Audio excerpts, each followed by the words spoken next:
it right to know that you chose Dubai to film parts of Pathaan? So it's actually I shot in Abu Dhabi in 2013, being the first Hindi film to have shot in Abu Dhabi while they were still setting up their film offices. I think it was 221. What is it? I think I forgot the name of the company that they were setting up. The Film Commission. In 2454? two 2454? two four fifty Was four. it? Yeah, Yeah. 2454 was the film company that was being set up still at that point in time. Yes.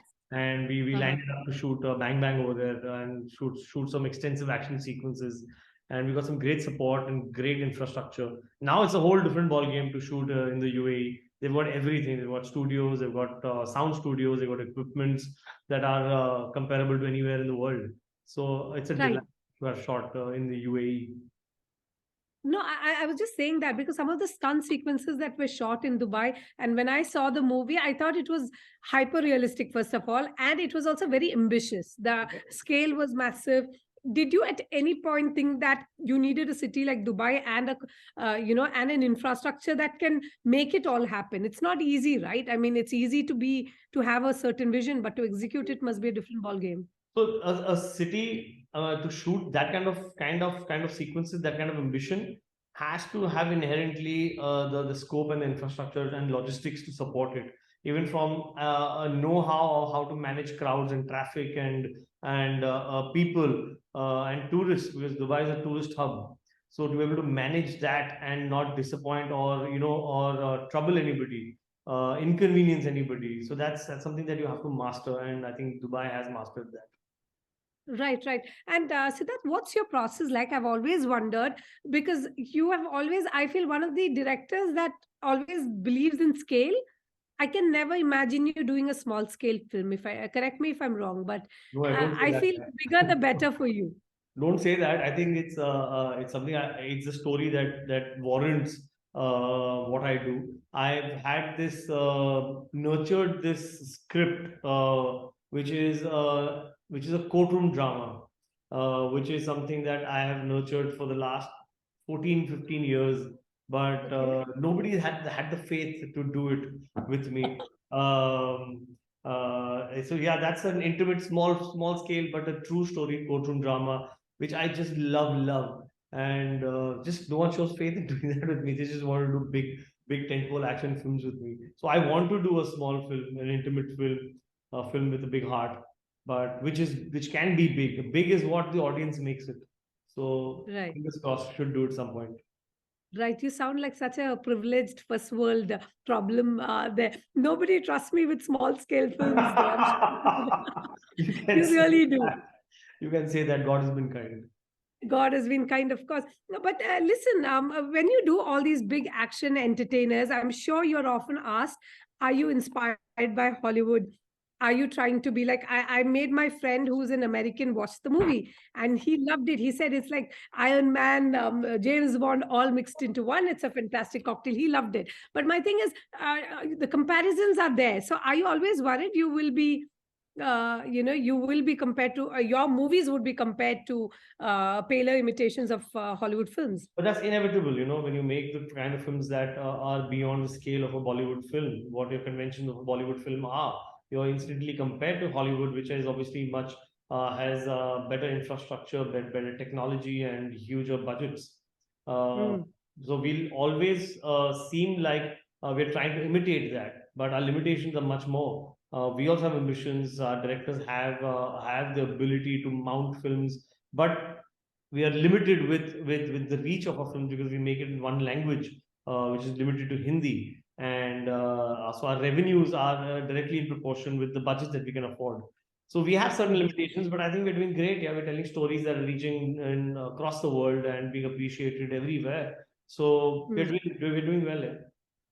Right, of course. I know this is a very basic question, but was having Shah Rukh Khan as the lead the biggest strength or the biggest weakness? Because what do you do with an actor like him?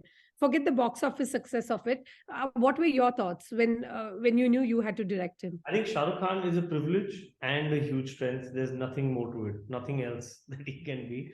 And he proved to be that for Pathaan. Right, right. How involved are you in the casting of a film? Do you say these are the actors I want, these are the ones who should do my stuff? How does it work with you? I think 100%. I think that's what a director does. He chooses everything. He's the captain of the ship. He chooses his crew. So I'm like any other director who chooses who he wants in the film to run the show. Really? No, but do you have a process in place? Like now that you are like the go-to person for action spectacles, I'm pretty sure you are like, you have aced that game.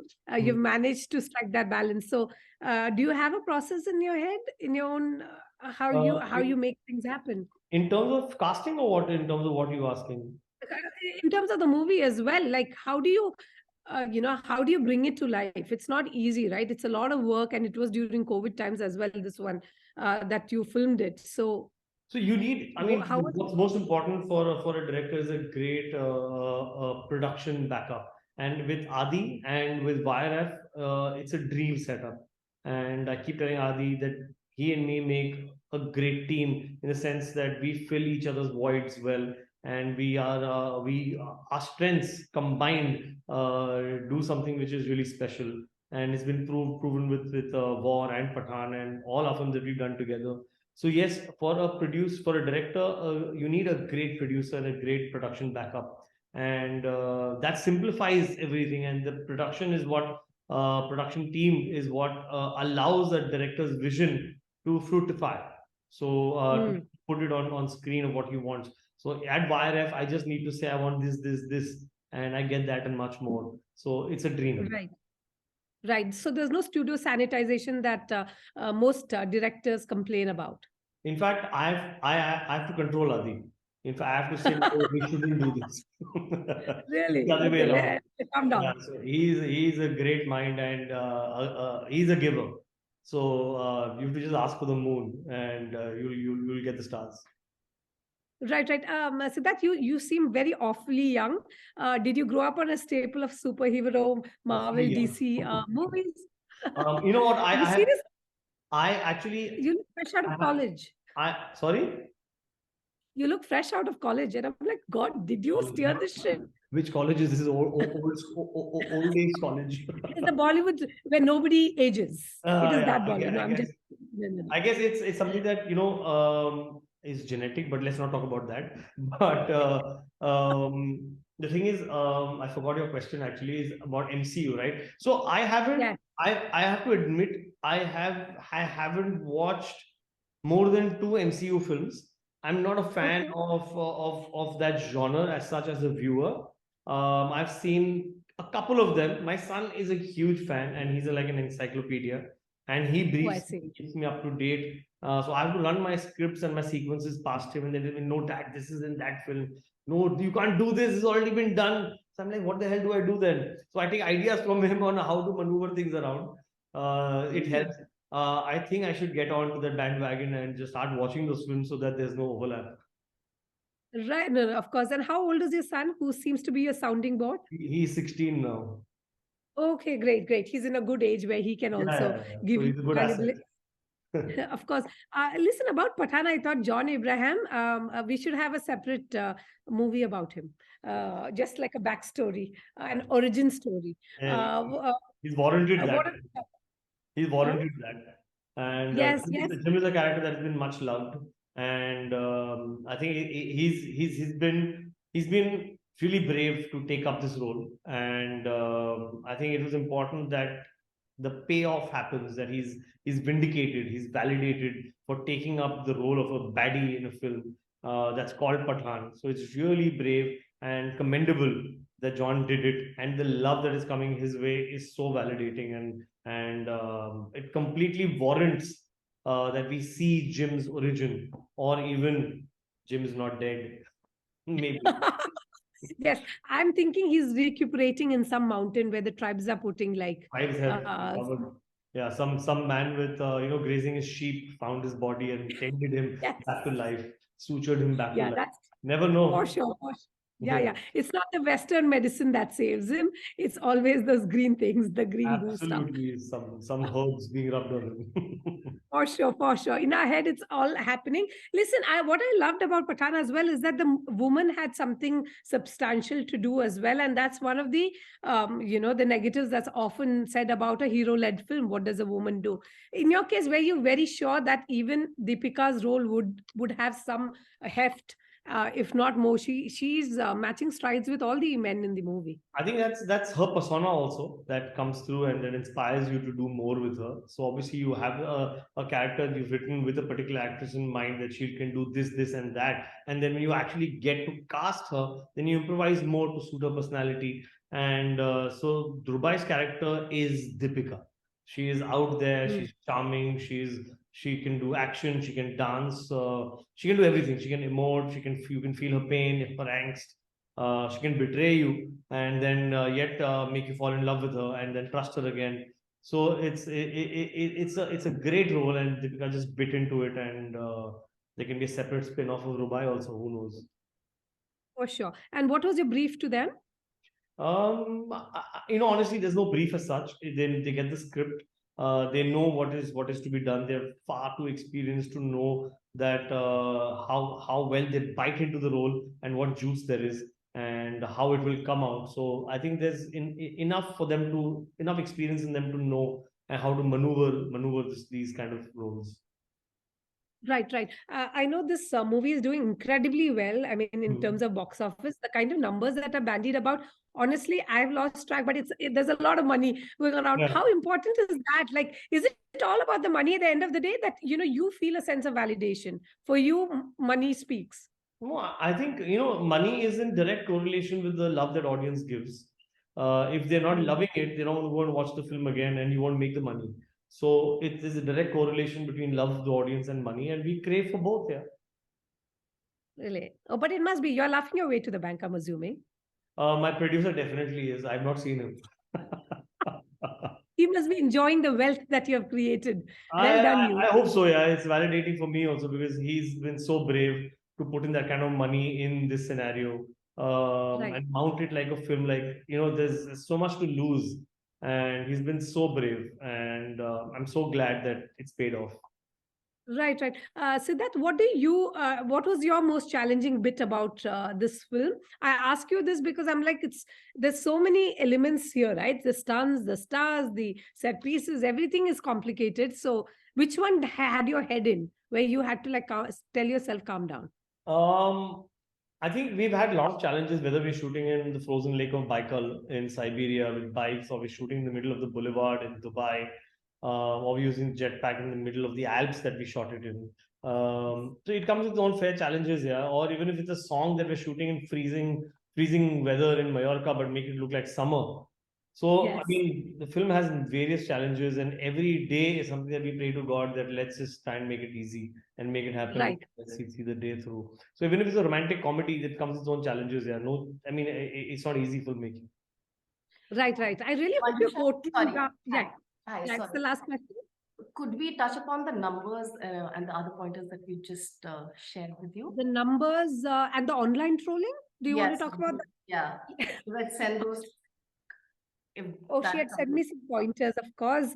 I have a quick question. This movie, even before it hit the cinemas, it kind of raked in all the kind of like hate it could possibly get, and then there was love. But in your case, how did you handle both? Like it must have been stressful for you. How did you deal with the online trolls? I think this is something that you need to take in your stride and not get affected by it. Because if you do, then obviously, it's just something that is inevitable when you make a film, which challenges the norm and which doesn't, conform to certain expectations. While we actually made a film that is patriotic, which is a commercial entertainer, which has nothing controversial in it, but people find something to pinpoint and draw attention to themselves, but you have to take it in a stride and believe in the audience here, and that's what we did. Oh, of course. And you're also one of the directors who seems to have the Midas touch. The numbers do all the speaking, actually. Apparently, according to Tanya's notes, you have delivered 300 crore plus openers for a first film like War and Pathaan, and you also have not delivered a single flop. Well done, you. Okay, thank you. Congratulations on that. That is some impressive statistic. What do you have to say? I mean, is that so important? Like, this is your claim to fame that you have not delivered a single flop, especially in a industry which is ailing. I think it's something that I try and make stories that connect with the audience at some level. So I've been very fortunate that all my films have somewhere connected with an audience and have had varied degrees of successes. So it's something that empowers you that you're doing something right, and that you can continue making films. So yeah, so it's pretty feeling good. No, but We have to wrap. no, but the money is important, I think, at some point, right? Siddharth, I mean, without which I think you cannot make these bigger spectacles. Like, you can't be more ambitious in your next one. I mean, however successful your last film is, that allows you to make something at least an equivalent to what you made last. And so it's important because you're here to make films to do a job. And the fact that you're successful allows you another job. So, yeah. Right. Has your street credit improved tremendously over the years just by delivering these movies that are not easy to make? Not like, I don't think anybody can just wake up and say, "Come, let me make this film." It has to have a certain discipline, know-how, technical expertise, right? So yeah, I mean, that's something that is inherent, that I can't set out and say, okay, today now I want to make these big tentpole films and come on back me. Obviously, you need a track record. You need someone to have extreme faith in you, whether it's an artist or whether it's a producer or a production house. So I've been lucky that way that I started out making rom-coms and slowly scaled up in the films that I wanted to make, and all of them were successful at some level. So it empowered me to make bigger films in terms of box office or even budgets. And Yes. that paid off. So today, fortunately, I have actually made the biggest film of my career in terms of box office. So it empowers me to Yes. do better and try and push the envelope more and give audiences even bigger spectacles. No, that's important because I feel Bollywood has taken a beating of sorts because I feel South Indian films have done well. There was this narrative being spun, which is also, true. It was doing way better. Suddenly, there's this impetus, this kind of catalyst for Bollywood films. Do you feel like a Superman yourself? No, I think I just feel vindicated, and because War, I think, was the last film that actually was a big success, big success, which crossed the barometer threshold of 300. And then after that, there was no film that actually did that. And South films were actually being loved by the audiences across India, and they were reaching big numbers. So there was certain belief that, oh, will the Hindi film industry again bounce back to those golden days? And thankfully, Pathaan has done that and reaffirmed faith that Hindi film audiences are still there, that are going to love Hindi films, and we can continue doing so. Yeah, so I'm glad. Yeah, no, but so that your movie was also an unapologetic pain to all these machismo and swagger. It's not easy to carry it off. Did you tell them bring it on? Like, did you tell Shah Rukh and Deepika and John, everybody bring on the swagger? So they have inherent swag, yeah, Manjusha. So I don't need to do anything with them. Yeah, they have a lot of swag. When they walk into a room, you can feel it. What was the thing that surprised you the most about all the three? Surprised me most, their humility, yeah. The fact that they allow you to direct them the way you want, and allow the director to put his vision out rather than saying, listen, I can't do this, or listen, my audience and my fans don't want me to see me do this. So that's something that is really liberating for a director to be able to do what he wants, and they empower that.